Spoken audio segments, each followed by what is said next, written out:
ជាថ្ងៃពិសេសបងចង់ប្រាប់អូនពីក្នុងចិត្តពិននេះតាបងគឺជាព្រះច័ន្ទមកបំភ្លឺផ្លូវជីវិតរបស់អូនរាល់ពេលដែលអូនញញឹមបេះដូងបងក៏មានក្តីសង្ឃឹមអូនជាក្តីសុខដ៏ស្រស់ស្អាតដែលបងស្រឡាញ់មិនប្រែប្រួលពីថ្ងៃដែលយើងបានជួបគ្នា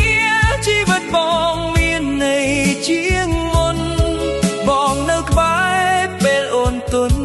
បងលើកទឹកចិត្តអូនរាល់ថ្ងៃ